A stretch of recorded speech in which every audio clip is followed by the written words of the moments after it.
Velkommen til den næste udsendelse i denne række om udfrielse, hvor vi sluttede den forrige med at tale om Guds suverænitet, og vi vil starte den næste afsnit med at tale om Guds kærlighed, og så vil vi tale om mennesket, hvad mennesket rummer, og vi vil også nævne noget om Guds fjende.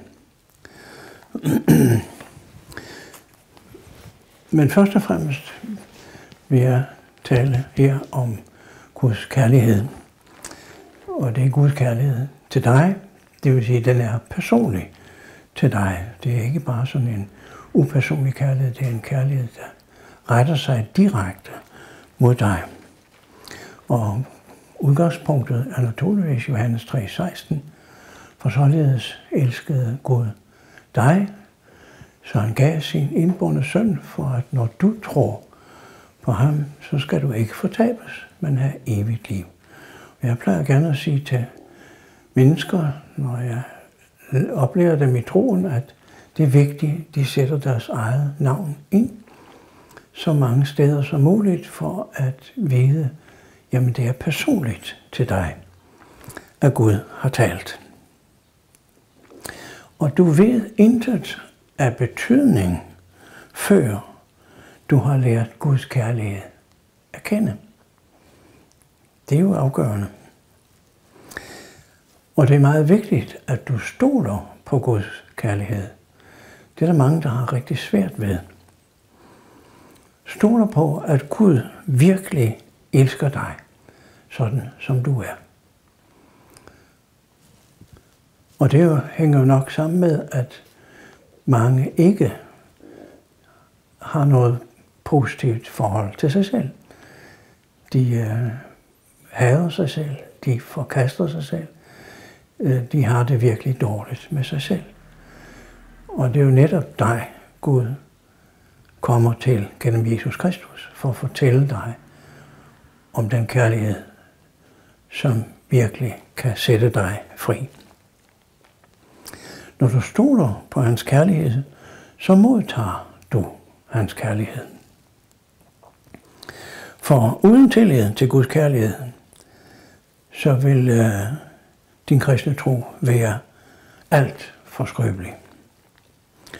Den vil derfor let komme til at smuldre, og derfor er det vigtigt at holde fast i det, som apostlen Johannes siger i sit første brev, kapitel 4, vers 16. Vi kender og tror på den kærlighed, Gud har til os.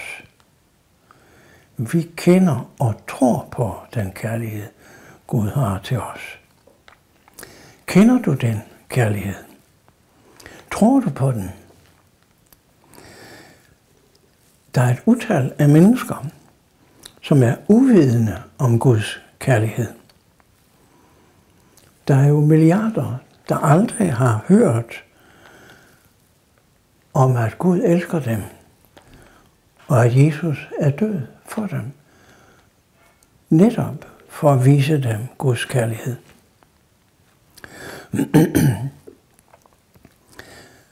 Kender du den kærlighed og tror på den, så må det få afgørende konsekvenser for, hvad du bruger dit liv til.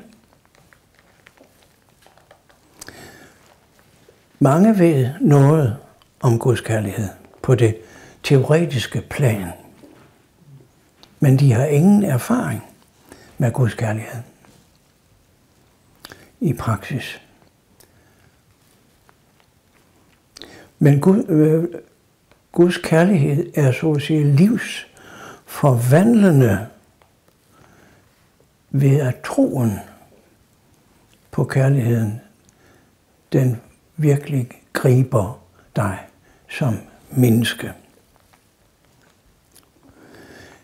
Guds kærlighed, den er enestående, og som vi hørte i sidste afsnit, så er den fuldstændig suveræn. Der findes ikke noget mage til. Gud elsker ikke af anden grund, end at det er det, han vil. Han elsker dig ikke på grund af noget i dig, noget du har gjort, og aldrig på grund af noget, du har fortjent. For ingen af os har fortjent Guds kærlighed, og kommer aldrig til at fortjene den. Så kan vi sige, at Gud elsker på trods af vores synd, som nævnes i Romerne 5:8. Men Gud viser sin kærlighed ved at Kristus døde for os, mens vi endnu var syndere. Det er sådan Gud er. Altså mens vi var ugudelige og vendt bort fra Gud, jamen, så døde Jesus for dig. Uden du anede, hvad det var, der var på vej. Han døde for dig, mens du endnu var ugudelig. Han ventede ikke til du blev god og from og retfærdig osv. Det er jo virkelig afgørende. Vi havde altså ikke noget at tilbyde Gud for at få hans kærlighed. Og det kommer vi aldrig til. I Efeserne 2:4 står der, at Gud gjorde os, der var døde i vores overtrædelser, levende med Kristus. Han gjorde os levende med Kristus på grund af den store kærlighed, han elskede os med. Er det ikke fantastisk? Der er et andet vigtigt ord i 1. Johannes 4, vers 9-10, hvor der står, at Guds kærlighed er blevet åbenbaret ved, at han sendte sin enbårne søn. Og han sendte ham som et sonoffer for vores synder. Og det gjorde han på grund af kærlighed. Så tog Gud initiativet til vor frelse.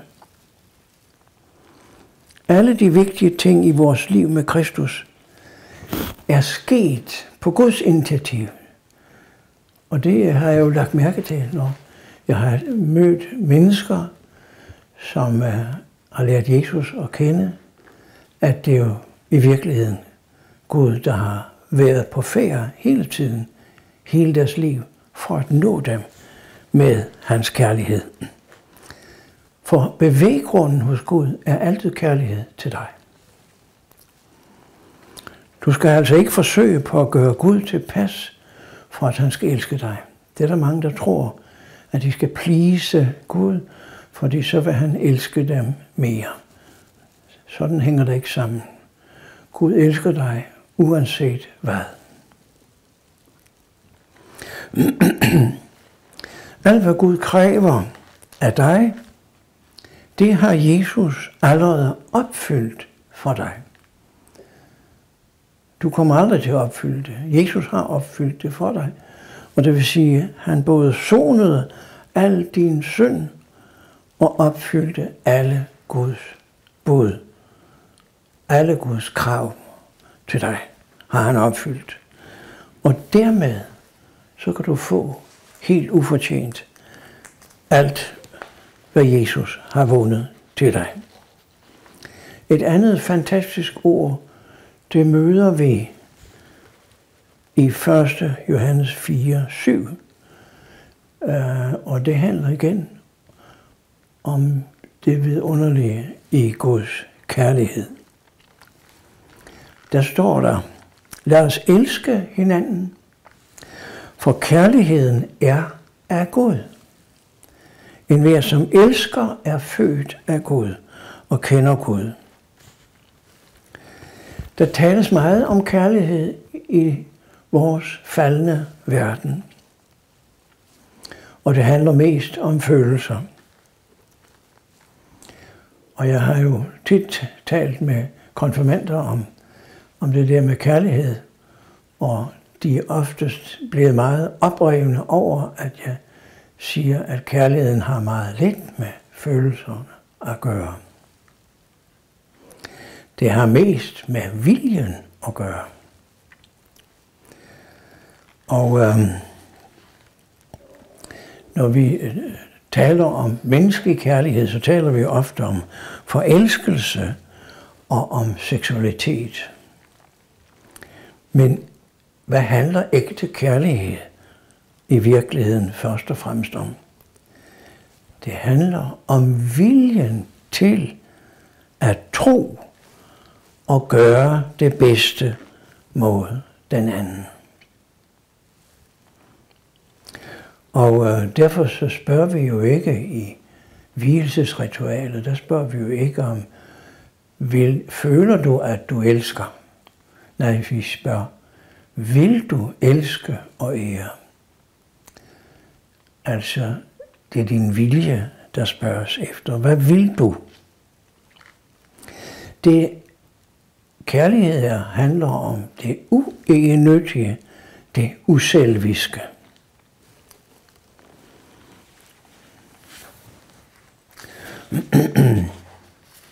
Kærligheden er først og fremmest en beslutning om at elske det andet menneske.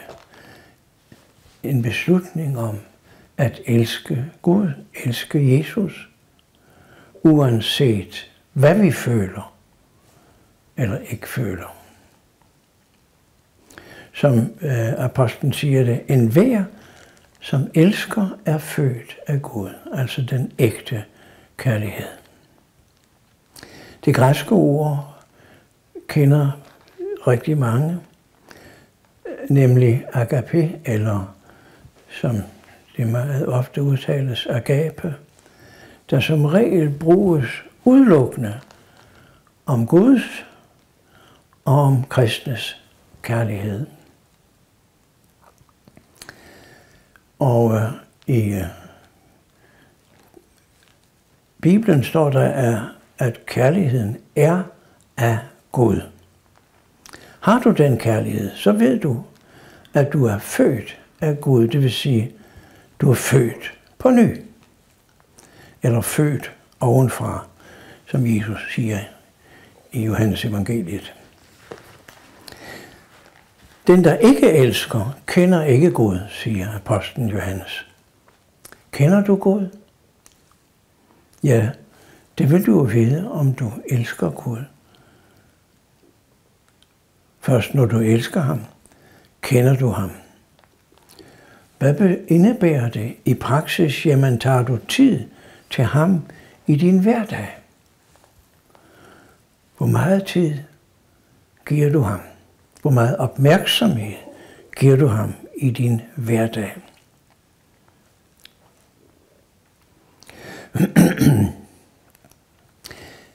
Det er sådan, at apostlen Paulus er meget optaget af at kende Gud. Det siger han i Filipperbrevet kapitel 3, vers 10. For at jeg må kende ham og kraften i hans opstandelse og fællesskabet med ham i hans lidelse.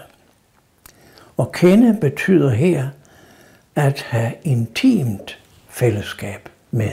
Det er helt afgørende. Og det kan du få, hvis du søger ind i det, som Jesus har vundet til dig. Vi kan jo sige, at det er meget vigtigt, at har du oplevet og mødt den kærlighed fra Gud, så er det vigtigt, at du beder for Guds folk i Danmark. Til alt for mange skylles ned i den åndelige rendesten af tidens snedige forførelse, som jo handler om overfladiskhed, porno, decideret ondskab og ikke mindst det, der kaldes billig nåde. Det vil sige nåde uden at vende om fra sine synder. Det kommer jeg tilbage til, når vi taler om de onde ånder. Men bed også for de mange fortabte mennesker, som er lige rundt omkring dig i det område, hvor du bor. De mennesker er fanget af tidens løgne, og de vil være fanget af det bedrag, som findes eller kommer til ord overalt, særligt i vores medier. Der bliver mennesker fanget af frygt, fanget af håbløshed, fordi de ikke kender Guds kærlighed, og slet ikke tror på Guds kærlighed, og dermed får de heller ikke nogen fred, som Jesus nævner det i Matthæus 9:36, hvor der står, han ynkedes over skarne, for de var vanrøgtede og forkomne som får uden hyrde. Det er jo en forfærdelig situation at stå i. Der er ikke nogen til at hjælpe dem med at finde Gud. For at blive modtagelig for Guds kærlighed, så har du brug for det, som Paulus taler om i sin bøn i Efeserne 1, vers 17, hvor han beder om, at faderen vil give jer visdoms- og åbenbaringsånd. Og det vil sige, det er altså visdom, man ikke kan skaffe sig selv, i kraft af sig selv. Og det er åbenbaring, som man er nødt til at være afhængig af, at Gud giver ved sin Helligånd. Bed om, at Gud vil åbenbare sin kærlighed, så dit liv forvandles til lighed med Kristus. Det er sådan, Guds kærlighed virker, når den får lov til at slå rod i menneskehjerter. Paulus beder også i Efeserne 3, vers 15-21, der beder han for menigheden om, at Kristus ved troen må bo i deres hjerter, og at de må være rodfæstet og grundfæstet i kærlighed. Og kende Kristi kærlighed, som overgår al erkendelse. Her er vi ved den yderste grænse for menneskelig erkendelse. Vi er simpelthen helt derude, hvor det er ufatteligt. Rodfæstet, det er jo et billede af et træ, som har dybe rødder, der suger næring og kraft fra jorden. Og grundfæstet, det er billedet af en bygning, som har sikkert og fast fundament, som aldrig kan rokkes. Et andet ord for Guds kærlighed, det nævner Paulus i brevet til Timotheus, 1. Timotheus 1:5, hvor han siger, sigtet med dette påbud er kærlighed af et rent hjerte. Med andre ord, målet for hans oplæring, det er renhjertet kærlighed. Så lad os have det for øje, når vi er med til at oplære andre i troen. Der er alt for meget oplæring og forkyndelse, som ikke fører til den kærlighed, som Gud ser efter. Gud har altså virkelig øje for, om kærligheden slår rod i dit hjerte og får lov til at formere sig og vokse. Og derfor kan vi sige meget udtrykkeligt, det med at kende Guds kærlighed handler om, at du fortæller andre om Jesus til frelse. Hvis du skal gøre det, så må du virkelig elske dem. Det er den måde, Gud kan nå andre på, ved at dit liv er fyldt med kærlighed til dem, du møder med evangeliet. Men for at det kan ske, så må du først selv have taget imod kærligheden fra ham, som er formidleren af Guds kærlighed. Og hvem er det? Ja, det er Helligånden. Som Paulus siger i Romerne 5:5, Guds kærlighed er udgydt i vores hjerter ved Helligånden, som blev givet os. Og det skal du jo kigge lidt nærmere på og blive modtagelig for. Fordi, som jeg nævnte før, hvis du tror, så har du. Hvis du tror, så har du det, du tror. Det er ved at stole på Guds kærlighed, at du modtager den. Vi kan ikke modtage uden at tro på den. Og så vil jeg slutte dette afsnit af med kærligheden. Hjertegløden stærkere var her end døden. Heller giver du en tager, ene der for dig behager. Korsets død i vores sted. Det er fra salmen Hil dig, frelser og forsoner. Og det handler jo om den kærlighed, som Gud har. Hvor stor en offervillighed han udviste i Jesus, der ofrede sig helt for dig. Så giv dig helt for ham. Dertil kan vi bare sige amen. Det var første afdeling. I det næste afsnit kommer der noget mere, som handler om mennesket og om menneskets fjende. Vi siger tak for nu.